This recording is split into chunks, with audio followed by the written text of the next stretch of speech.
We never thought we would plant a church. Everybody here is here because of obedience.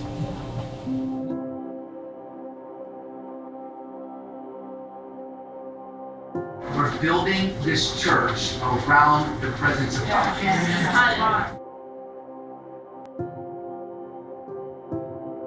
My all-time favorite Mercy Culture moment from its first year was that one time at Solemn Assembly in January when it was a miracle healing night and I was on my face weeping, receiving healing from the Lord, and I looked up and there were like 4 little children praying over me. Little Noah Trimble saying, "You're the God of miracles," over me.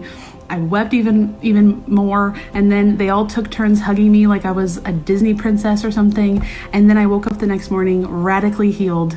It was amazing. Hey guys, for Mercy Culture's 1-year anniversary, I wanted to share a favorite memory, and that would be when we did Block Party at Butler Place. And what we got to do was build the kids, a brand new basketball court. And we got to cook them hamburgers and hot dogs, and we got to pray with them and worship with them. And it was such a miraculous, beautiful picture of just how much the Lord loved them and brought all the things together, because we were barely a church, and all the finances that came in and all the donations and everything was miraculous. And that is one of my favorite memories.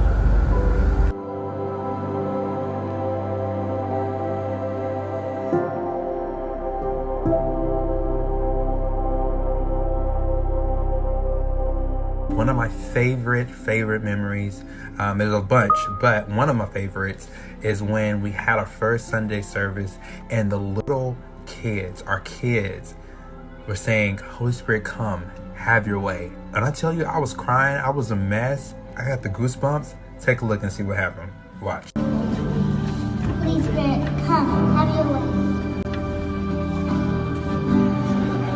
Holy Spirit, come, just have your way.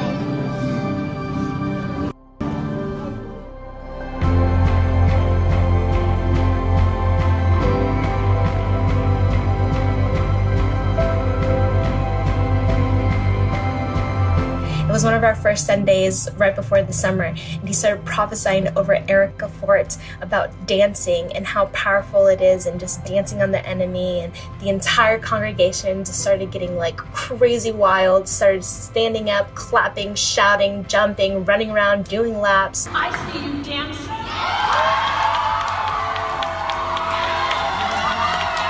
It just messed me up. Obviously, it altered my life. It shifted my life in a crazy way, but I think it also shifted the church in a crazy way. And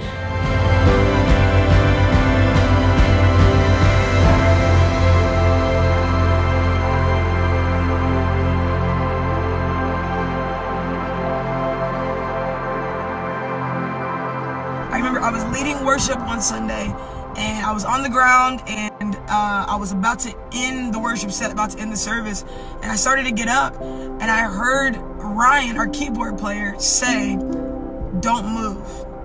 And she said it real like kind of thug like, and so I sat down, like I was like, "Okay, I'm gonna be still."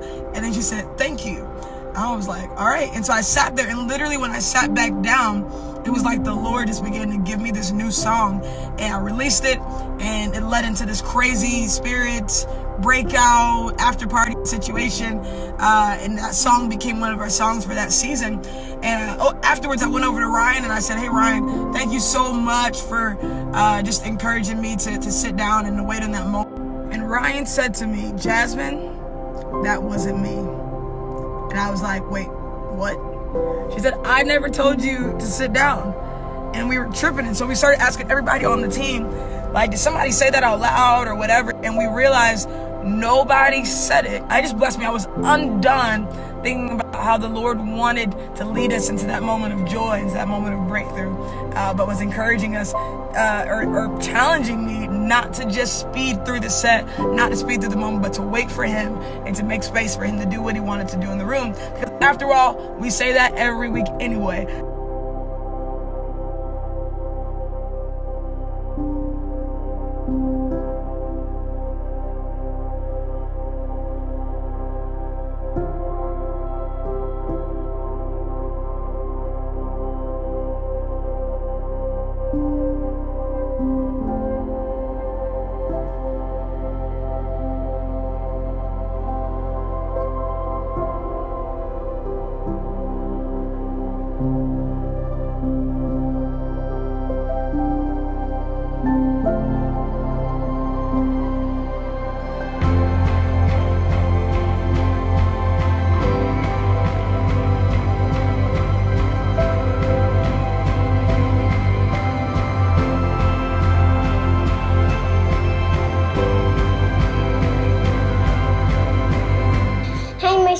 Culture, happy birthday. My favorite thing was getting oil and praying over the church. We are in the middle of a miracle. And here's the thing, is the location of Mercy Culture has changed, but the vision hasn't. We are going from corporate encounters with God to daily personal encounters with God. And our heart's desire is for Fort Worth to encounter God.